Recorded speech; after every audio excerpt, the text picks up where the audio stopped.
안녕, 민규쌤입니다. 지난 영상에 이어서 이제 고려 전기의 정치 살펴볼 텐데요. 간단하게 후삼국 시대 정리해 보도록 하겠습니다.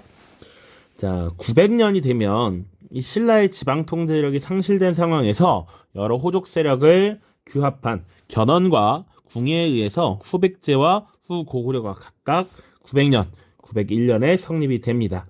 그리고 후고구려와 후백제의 경쟁이 이어지게 되죠. 자, 이 후고구려는 수도를 송악이라는 지역에 정했는데, 당시 그 지역의 호족 세력이었던 왕건이 이제 궁예에 신임을 얻고 신하로서 활약을 하게 됩니다. 이 송악 지역의 호족 왕건은 이 큰 공을 세우게 되는데, 당시 후백제의 후방 지역이라고 할 수 있는 금성 지역을 점령함으로써 왕건이 궁예의 신임을 얻게 되고, 왕건은 이후 탄탄대로를 거두면서 이 후고구려 내에서 승진을 하게 됩니다. 후고구려의 궁예는 이제 점점 호족 세력들의 영향력을 잘라버리고 왕권을 강화하기 위해서 공포 정치를 펼치게 됩니다. 그 과정에서 여러분들이 잘 알고 있는 짤 있죠? 누구인가? 그 짤이 일종의 공포 정치를 상징하는 장면이다라고 볼 수 있어요. 그래서 신하들에게 포갑적인 정치를 행했고요. 심지어는 아들과 부인을 죽이기까지도 합니다. 또 스스로를 미륵불이라고 자처하면서 불교계의 빈축을 사기도 했고요. 그래서 918년에 이 호족 세력들은 궁예를 축출하고 왕건을 왕으로 추대합니다. 그렇게 새롭게 등장한 나라가 바로 고려였고요. 이 고려라는 이름 역시 고구려를 계승한 것이다 라는 것 알 수 있습니다. 고려가 성립된 초기에는 후백제 세력이 좀 더 강했습니다. 그래서 계속 치고받고 전쟁을 수행하는 과정에서 후백제가 어느 정도 우위를 점할 수 있었는데, 그것은 옛 후고구려의 세력이 협조하지 않았던 측면, 그리고 후백제 지역의 호족 세력들도 별로 왕건에게 호의적이지 않았다라는 것이죠. 그래서 왕건은 이 밑에 호족 통합을 위한 노력을 지속적으로 벌였고요. 점점 비등비등해져 간다라고 보시면 됩니다. 자, 그리고 927년에 호백제 견훤이 신라의 수도 금성을 공격하고요. 당시 왕이었던 경애왕을 자살하게 하고, 새롭게 김부라고 하는 인물을 경순왕으로 세우고, 이때 신라는 고려의 도움을 요청하게 되는데, 이때 견훤군의 포위를 당하면서 공산에서 대위기를 맞는다. 그것이 공산전투였고, 이때 겨우겨우 농민들의 복장을 하고 도망쳤다라는 기록도 있습니다. 그러나 그 이후에 930년 고창전투라고 하는 전투에서 고려군이 후백제를 격파하고 어느 정도 다시 이 전세를 회복했다라고 보시면 되고요. 그 이후에도 여러 차례 전투가 있었는데, 이제는 고려가 이 후삼국의 주도권을 가지게 된다. 935년이 되면 후백제에서는 내부 분열이 발생하면서 당시 왕이었던 견훤이 감금당하고요. 맏아들인 신검이 정권을 잡게 됩니다. 그 이후 견훤은 이제 본인이 세웠던 나라 후백제에서 탈주하고 도망치게 되고 왕건에게 몸을 의탁하게 되는 것이죠. 그 이후에 신라는 항복을 했고요. 그 다음 해인 936년 일리천 전투를 마지막으로 이제 후삼국이 통일이 되었습니다. 자, 이후 이제 국가를 통일한 태조 왕건은 그러면 어떤 국가적 사명을 갖고 있는가? 왕으로서, 황제로서 어떤 임무를 갖고 있는가? 요 맨 위에 줄 잘 기억해 두세요. 재통일 이후에 국가의 안정이 가장 중요했다라는 거야. 이제 하나의 나라로서 다시 제대로 통치하기 위해서 국가가 안정되어야 해. 그러다 보니 일단 국가의 근본은 백성이다. 그래서 백성들, 민의 생활, 이 민생을 안정시키기 위한 이런 모습들 보여주고 있어요. 그래서 세금을 인하하는 정책을 펼칩니다. 그러니까 당시 고려 태조 때 초반부터 강력한 뭐랄까 왕권을 확립하진 못해요. 왜냐하면 일종의 호족들이 연합되어 있는 형태였거든. 그래서 호족 연합정권이라고도 표현하는데, 호족 세력들은 원래 각 지역을 장악하고 있는 지역 유지라고 했잖아.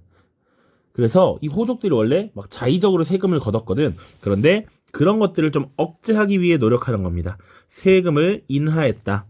이 세금을 인하할 때 무슨 기록이 있냐면 백성들에게 세금을 거둘 때, 수취할 때는 법도가 있어야 된다. 도리에 맞게 해야 된다라는 거야. 법이 아니고 취민 유도입니다. 도리가 있어야 한다라는 것. 그래서 생산량의 약 10분의 1 정도를 걷도록 이렇게 교서를 내리기도 합니다. 자, 그리고 백성들을 굶어 죽지 않게 하기 위해서 빈민 구제를 위해서 흑창이라고 하는 기구를 또 설치해요. 과거 고구려의 진대법과 비슷하다라고 보시면 되겠어. 요즘은 경제 파트가 많이 생략돼서 잘 나오진 않지만 여기 뒤에 창이라는 거 붙으면 창고란 얘기야. 곳간을 쌓아둔 창고고 이 흑창은 백성들을 구제하는 창고 이렇게 생각하면 되고요. 나중에 우리 교과서에선 빠졌는데 고려시대 물가를 조절하는 상평창이라고 하는 창고가 있습니다. 곡식을 쌓아놨다가 물가가 비싸면 이 곳간을 열어서 물가를 낮추려는 노력 이런 거죠. 자, 그리고 더 중요한 것은 사실은 호족 정책입니다. 이 왕건은 호족들의 추대로 왕이 되었고 호족들의 도움으로 호삼국을 통일할 수 있었어. 그래서 호족들과의 관계를 어떻게 지금 가져갈 것인가 굉장히 중요한데 회유책과 통제책 두 가지로 나눠서 보겠습니다. 회유책은요, 일단 내 편을 만들어야 되지. 자, 그래서 결혼, 혹은 혼인정책이라고 표현합니다. 혼인정책. 자, 그래서 이건 안 중요한데 그래도 여러분들이 놀랄까봐 당시 태조 왕건이 여러 호족의 딸들과 결혼을 함으로써 29명의 부인이 있었다라고 해요. 자식은 34명이 있었다고 해. 어마어마하죠. 이를 통해서 호족들 간의 유대를 강화시켰다라는 것이고, 두 번째 나와 있는 사성정책이라고 하는 것은 성씨를 하사했다라는 거야. 지금은 성씨를 주는 게 무슨 얼마나 큰 의미야 하겠지만 이 당시 왕이 사용하는 성씨를 그대로 받는다는 건 굉장히 대단한 영광이었다라고 하는 것이죠. 왕 시성을 주거나 혹은 귀족들의 성씨를 하사하는 이런 모습들이 많이 나타난다. 자, 그리고 통제정책 요 두 가지 반드시 기억하길 바랍니다. 첫 번째는 사심관제도, 두 번째는 기인제도입니다. 첫 번째 사심관제도라는 게 뭐냐면 중앙에 지금 수도는 송악, 이 송악을 개경이라고 불렀는데 개경에서 근무하는 관리들이 많이 있을 거 아니야. 그러면 그 관리들이 출신 지역이 다 다를 겁니다. 그래서 고위 관리를 해당 지역의 사심관으로 임명하는 거야. 그래서 최초의 사심관이 신라의 왕이자 935년에 항복해 왔던 경순왕 김부였습니다. 그래서 이 김부를 경주의 사심관으로 임명해. 이 말은 해당 지역을 가장 잘 아는 사람이죠. 그러니까 해당 지역에 관한 자문을 구하기도 하고요. 정책을 물어보기도 합니다.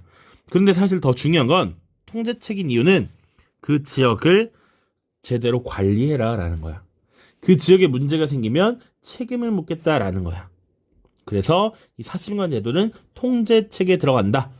자, 그리고 기인제도라고 하는 것은 해당 지역의 유력자를 수도인 개경에 올라와서 근무하도록 하고 해당 지역에 문제가 생기면 이 인물을 인질로서 활용하는 제도였다라고 보시면 돼. 신라에서도 상수리 제도라는 걸 사용했었죠. 그것과 유사한 제도이다.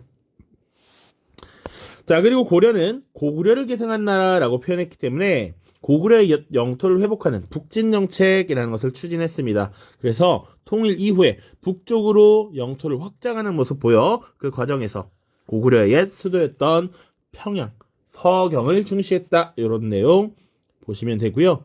이 뒤에 훈요10조라고 하는 것도 중요한데 이 훈요10조는 후대 왕들에게 이거 지켜라 라는 내용이야. 여러 가지 내용이 있는데 그 중에 하나도 바로 서경을 중시해서 왕들 너희 1년에 100일씩은 가보는 게 좋겠어 라고 이야기를 합니다. 알겠죠? 자, 그래서 훈요 10조 우리 교과서 자료 볼 거고요. 정계와 계백 요서라고 하는 것은 관리들에게 흔히 신하들에게 전달하는 교훈적 내용이라고 보시면 되겠습니다. 태조의 훈요 10조 그리고 최승로의 시무 28조 한꺼번에 볼 거니까 일단 광종으로 넘어가죠. 자, 첫 번째 왕이자 건국을 했고 후삼국을 통일한 태조 왕건이 죽고 사실은 고려는 약간 혼란스럽기 시작합니다. 그래서 사실 여기는 빠졌지만 2대 왕도 있고요. 혜종, 3대 왕 정종도 있습니다. 그리고 지금 4대 왕 광종으로 넘어가게 되는데 이때 문제가 생겨. 이 2대 왕도 3대 왕도 4대 왕도 다 고려 태조 왕건의 아들이거든. 지금 딱 느낌이 와. 지금 보시면 이 호족들을 회유하기 위해서 혼인 정책을 펼쳤는데 자식이 정말 많았단 말이야. 그러다 보니 이 후계자를 둘러싼 내부 분열이 많이 발생하게 됩니다. 그래서 이 왕권이 혼란스러워. 그러다 보니 이 2대 왕 혜종, 3대 왕 정종 때는 왕의 재위 기간이 오래되지 않고 이 왕권이 되게 불안정합니다. 호족 세력들의 반란도 많이 일어납니다. 그 과정에서 즉위했던 광종은 당시 해결해야 됐던 시대적 과제가 뭐냐? 이 호족 세력들을 약화시키고 왕권을 강화시키는 것이었다. 왕권이 강해지려면 자연스럽게 호족을 억제해야 됐다라는 것이 광종의 과제였던 것이지. 그래서 사실 광종이 즉위한 초기에는 이 호족 세력들을 자극하지 않습니다. 조용히 자기 할 일만 하는 것처럼 보여. 그러다가 이제 갑자기 바뀌기 시작해. 먼저 시행한 정책이 바로 노비안건법이라고 하는 것입니다. 굉장히 중요하니까 별표 하나 땡겨놓고 고려시대 문제가 나온다면 보통 광종이나 태조, 성종 요 3명 중에 나오는데 광종하면 이 2가지 키워드 기억해야 됩니다. 첫 번째가 지금 우리가 살펴볼 노비안건법이야. 이것은 뭐냐면 억울하게 노비가 된 사람을 양인으로 돌려놓는다라는 얘기야. 그러니까 전쟁 과정에서 억울하게 포로가 됐거나 아니면 경제적 문제로 빚을 갚지 못했다는 이유로 노비를 삼아버린 이런 모습들을 되돌려놓는 것인데 이 자체가 호족 세력들의 경제력과 군사 기반을 약화시키는 것이었다. 왜? 보통 경제적인 문제로 일반 백성들을 노비로 만드는 것 호족들이 하던 짓이고요. 그리고 호족들이 전쟁을 통해서 포로를 잡아서 노비를 만들었거든. 그러니까 노비를 양인으로 만들었을 때 이때 해방되는 노비들은 보통 호족들이 가지고 있는 노비들이었다라는 것이죠. 그래서 이 노비가 줄어든다는 것 자체가 호족의 경제력도 약화시키는 것이고 이들을 무장시켜서 군사력으로 만들었기 때문에 군사적 기반도 함께 약화시키는 것이었다라는 것 기억을 하셔야 됩니다. 반면에 양인이 늘어났기 때문에 이 양인들은 국가에 세금을 납부할 의무가 있는 것이지 국가의 재정 확보에도 도움이 된다라는 것 같이 보시면 되겠네요. 자, 두 번째입니다. 과거제 실시야. 과거제 실시. 과거제가 뭐야? 사실 유교 경전에 대한 이해 정도를 시험을 통해서 그 수준을 가르는 것이죠. 그래서 이 과거제도는 당시 중국에 후주라고 하는 나라가 있었는데 후주 지역에 쌍기라고 하는 인물이 고려에 귀화해서 관리로서 복무를 하고 있었고 이들이 건의해서 과거제를 실시합니다. 이 과거제라고 하는 것의 의미도 중요하지. 과거제는 주로 유교 경전에 대한 이해, 유학 수준을 평가하는 겁니다. 그런데 우리 삼국시대, 남북국시대에도 얘기했지만 유학을 공부한다는 건 굉장히 좋은 거야. 개인의 도덕 규범 이런 것도 중요시하게 여겨지고요. 국왕의 입장에서는 충성스러운 충직한 신하를 판단하는 근거가 됐다라는 것이죠. 그렇기 때문에 이 과거제는 국왕에게 충성하는 신하를 판단한다라는 입장에서 굉장히 중요한 제도였다라는 것 기억을 해두시고요.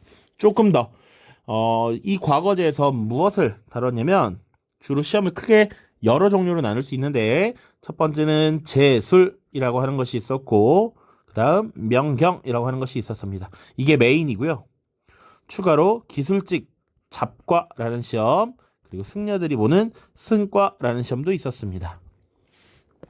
이체 술은 수려술, 서술, 논술, 주로 글짓기, 문학적 소양을 본다라고 보시면 되겠고요.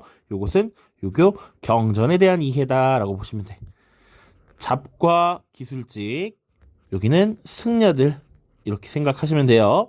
요런 기본 시스템은 조선시대도 비슷하게 나타납니다. 그러니까 요거 틀 가져가시길 바래. 자, 그리고 광종 때는 강화된 왕권을 바탕으로 스스로를 황제라 칭하고 독자적인 연호를 사용했다. 물론 태조 왕건도 독자적 연호를 사용하긴 했는데 강력한 왕권을 보여주는 사례는 광종 때가 더욱 크다라고 생각하세요. 그래서 광덕, 준풍이라고 하는 연호를 사용했다.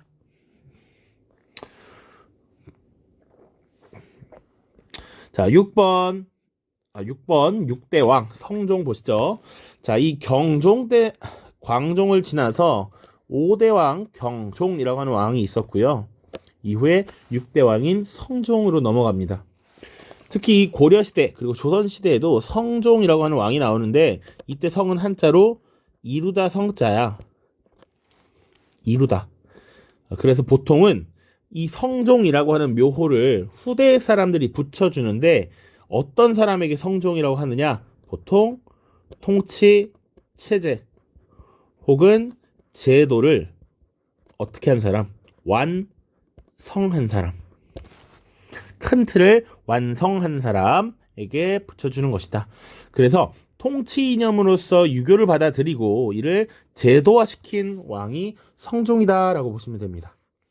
핵심은 통치체제 정비인데 최승로라고 하는 사람이 건의한 시무 28조의 건의를 수용해서 유교적 이념을 통치 이념으로 받아들이고 제도를 정비했다라고 하는 거야.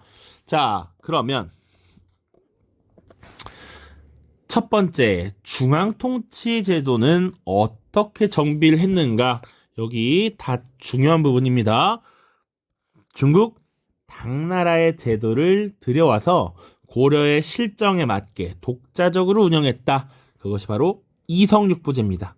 우리 발해 삼성육부제 설명할 때 당나라의 제도를 수용했다라고 했어. 고려는 더 작은 국가였기 때문에 국정에 대한 심의, 기획 심의를 담당하는 중서성과 문화성을 합쳐서 운영했다. 자, 그리고 도병마사와 식목도감이라고 하는 기구 있어. 오른쪽에 이 도식을 보고 좀 더 자세히 할 테지만 이것은 고려의 독자성이다 라고 하는 것 꼭 기억해야 합니다. 자, 그리고 지방은요, 전국을 5도 양계로 나눴습니다. 이 5도 양계는, 5도는 일반 행정구역, 그리고 양계는 군사행정구역입니다. 그래서 행정구역을 두 개의 체제로 나눠 요것을 이원적이다 라고 표현해. 이원적. 그리고 삼경체제라는 것을 운영해서 수도였던 개경, 그리고 고구려의 옛 수도였던 중시하라고 했던 서경, 그리고 신라의 옛 수도를 동경으로 설정을 했습니다. 이것이 삼경체제고 조금 더 나중에 이 동경은 서울을 남경으로 설정함으로써 개경, 서경, 남경의 삼경체제로 변화시키기도 한다. 자, 그리고 과거제와 음서제를 운영함으로써 이 관리등용 제도를 제도화했다. 이렇게 보시면 되겠습니다. 고려 중앙정치기구 뜯어볼 텐데 뜯어보기 전에 교과서에 있는 자료부터 보고 오겠습니다. 자, 교과서 36쪽 자료입니다. 훈요 10조와 시무 28조. 이 훈요 10조부터 이 훈요 10조는 누가 쓴 글이다? 태조 왕건이 쓴 글이고요. 누구에게 전달하는 글이었냐면 후대 왕들에게. 고대 왕들아, 이거 지켜라 라고 하는 10가지 일이었습니다. 자, 이 시무 28조는 시무라고 하는 건 건의사항이라고 생각하면 돼. 그래서 최승로라고 하는 인물이 당시 왕이었던 성종에게 이거 이렇게 해야 합니다 라고 제시한 건의문이다 라고 보시면 됩니다. 태조의 훈요 10조 1조부터 보겠습니다. 불교의 힘을 통해 나라를 세웠으므로 사찰을 세우고 주지를 파견하여 불도를 닦도록 해라. 이거 무슨 내용이야? 무슨 종교를 중시해라? 불교를 중시해라. 라는 것이고요. 2번 모든 절은 도선의 풍수사상에 따라서 내세우고 함부로 짓지 말라. 절을 함부로 짓지 말고 풍수지리 사상도 중시해라 라고 하는 거야. 4조 우리나라는 예로부터 중국의 문물과 예약을 따랐으나 지역과 인성이 다르니 꼭 같게 할 필요는 없다. 특히 거라는 짐승과 같은 나라이니 그들의 의관 제도를 본받지 말라. 이 태조 왕건의 정책 중에 중요한 것 중에 하나가 이 거란 배척입니다. 거란은 나중에 요라고 하는 나라를 세웠고 고려의 후계자라고 하는 발해를 멸망시킨 나라지 우리의 형제 고려 입장에서는 형제의 나라란 말이야. 그렇기 때문에 이 형제의 나라를 멸망시킨 거란 본받지 말라, 거란 배척하자라는 말이 나오게 되고요. 사실 이후에 거란과의 여러 차례 전쟁을 거치면서 결국 거란과도 친교 관계를 맺게 됩니다.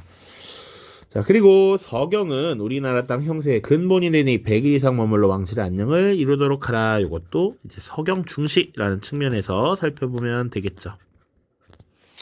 6조 나의 지극한 소원은 연등회와 팔관회를 베푸는 데 있다. 후세 간신들이 이 행사를 더하거나 줄이고자 해도 결코 들어주지 말라. 이런 행사를 중요시했다. 연등회는 사실 불교에서 행하는 행사죠. 등에 이제 불을 붙이고 소원을 비는 거잖아. 불교적 요소를 가진 것이야. 그리고 이 팔관회라고 하는 것도 큰 행사인데 사실 불교적 요소도 있고 여기는 도교적 요소도 있습니다.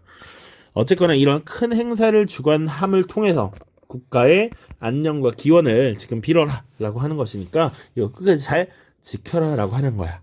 그런데 최승로의 시무 28조는 어떤 내용들이 나타났는가? 최승로의 시무 28조부터 이어서 보도록 하겠습니다. 실수로 태블릿이 꺼지는 바람에 영상이 녹화가 중지됐습니다. 7조부터 보면 국왕이 백성을 다스림은 집집마다 돌보고 날마다 일을 살피는 것이 아닙니다. 청컨대 외관을 두소서라고 돼 있어.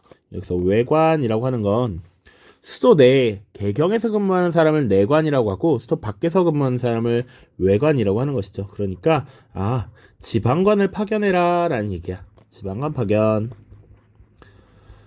자, 그리고 이때 성종 때예요. 최승로가 건의했던 게 고려 성종인데 그래서 성종 때 최초로 이제 지방관을 파견하게 돼. 그때 설치했던 지방 행정 단위가 바로 12목이라고 하는 게 있고요. 이때 목사라고 하는 지방관을 파견합니다. 물론 이 12목은 나중에 8목으로 변화가 되어 어쨌거나 최초로 이제 안정적으로 지방관을 파견했구나라는 것 이때 기록으로 등장하는 거야. 그 전에는 사실 지방관과 유사한 형태의 관리 파견이 있었다라고 하지만 본격적인 지방관 파견 이때로 보고 있다. 그전에는 주로 호족 세력들의 영향에 따라 지방이 통치되었죠.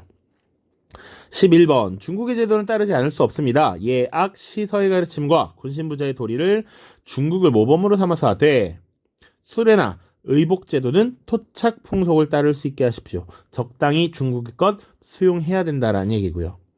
13조 봄에 연등회를 열고 겨울에 팔관회를 열어 매우 번거롭습니다. 이를 축소하여 백성의 수고를 덜어주십시오. 연등회와 팔관회를 줄여야 한다라고 과감하게 얘기를 하고 있죠. 국가의 재정을 낭비한다라는 비판적 요소도 있어. 20조 불교를 믿는 것은 자신을 다스리는 근본이며 유교를 행하는 것은 나라를 다스리는 근본을 구하는 것입니다. 자신을 다스리는 것은 내세의 복을 구하는 것이며 나라를 다스리는 것은 오늘의 급한 일입니다. 그러니까 지금 중요시해야 한다. 유교를 행하는 것. 그래서 요 20조의 내용 유교 이념을 통치 이념으로 삼아야 한다라는 것. 그래서 여러 중국의 제도를 본받고 국가의 통치 체제를 정비하고 어느 정도 완성했던 것이 성종이다라는 것이죠. 됐죠? 자, 이제 넘어가도록 하겠습니다. 본격적으로 통치체 구조 다시 자료로 돌아가겠습니다. 자, 다시 돌아왔습니다. 고려의 중앙 정치 기구였고요. 아까 이성육부제라고 정리를 했어. 한번 살펴보자고. 중서문화성, 상서성 두 개의 성이 있습니다. 이 성 맞죠? 그리고 상서성 밑에 국정의 실무를 집행하는 이병, 호형, 예공 6개 부가있다. 이성 육부제다라는 것. 자, 우리 이제 조금 더 디테일하게 다뤄볼 겁니다. 이 이성육부제라고 하는 거 일단 어느 나라의 영향을 받았다? 일단 당나라의 삼성육부제를 가져와서 고려의 실정에 맞게 지금 재조정한 것이죠. 자, 이 중서문화성은요, 국정을 총괄하는 기구였습니다. 자, 그래서 중서문화성의 관리는 조금 더 자세하게 구분을 하면 고위 관료가 있을 것이고, 그리고 중간 하급 관리들이 있을 거 아니야. 2품 이상의 고위 관료. 당시 관리들은 1품부터 9품까지. 이거 필요 없습니다. 이건 적지 않아도 돼. 1품부터 9품까지 정과 종으로 나뉘어 있었는데 보통 1품으로 가면 점점 높아지는 것, 9품이 낮아지는 거야. 그래서 2품 이상의 고위 관리를 재신이라고 했습니다. 2품 이상. 그리고 3품 이하의 관리들을 낭사라고 했어. 자, 이제 요 재신들은 보통 어떤 일들을 했냐면 정책을 심의하는 역할을 수행했습니다. 정책 심의. 심의라고 하는 건 검토하는 거지. 국가 정책을 만들고 이를 검토하는 거야. 적합한지. 낭사는 주로 어떻게 했느냐? 과도한 예산 사용이나 이런 것들을 견제하고 비판하는 보통 언론의 기능을 수행했다라고 보고 있어요. 오케이? 자, 중서문화성은 그래서 재신과 낭사로 이루어져 있고 국정을 총괄하는 기구였다. 이렇게 기억하면 돼. 상서성은 이 중서문화성에서 만들어진 정책들을 실제로 집행하는 기구였고 그 하부에 6부를 두어서 각각 분야를 나누어서 전문적으로 수행하도록 했다. 됐죠? 자, 그 다음 각각 이병, 호영, 예공이 뭘 해야 되느냐? 이거 아직 안 중요한데 조금만 TMI 해볼까? 2부라고 하는 것은 사람과 관련된 내용. 어떤 사람을 어느 관직에 쓸 것인지라고 하는 인사제도, 병부는 군사제도, 호부는 재정, 형부는 형벌과 관련된 사법기구라고 보시면 되고요. 예부는 교육, 외교, 공부는 단순히 공사와 관련된 거. 성을 쌓고 다리를 만들고 이런 것들입니다. 선생님 생각했을 때는 근데 요거까지는 뭐 몰라도 된다. 몰라도 됩니다. 그냥 쓰지 맙시다. 너저분하니까. 자, 그 다음 중추원이라는 기구가 있어요. 왕명을 출납하고 왕명을 전달하고 군사 기밀을 담당하는 기구이다. 그래서 이 중추원의 관리들도 조금 더 디테일하게 보면 추신이라고 하는 고위 관료가 있고요. 그리고 승선이라고 하는 3품 이하 중하급 관료가 있습니다. 자, 이 추신들은요 주로 군사 기밀을 담당하는 거고 승선들은 무엇을 했느냐? 주로 비서였어. 비서. 왕의 명령을 전달하는 거. 옆에서 예 전하, 예 폐하 이런 사람도 있지. 그런 사람들이 보통 승선이었다라고 생각하면 되겠습니다. 글씨가 너무 굵어서 잠깐 조정을 했고요. 자, 그리고 어사대라고 하는 감찰기구가 있었다. 요거 우리 신라에서는 사정부, 발해에서는 중정대라고 하는 기구가 있었다 기억해야 됩니다. 그리고 3사에서는 회계를 담당하는 기구였다. 이런 거 보시면 돼. 그렇다면 조금 더 중요한 것들이 있는데 이 앞에 두 가지야. 두 가지.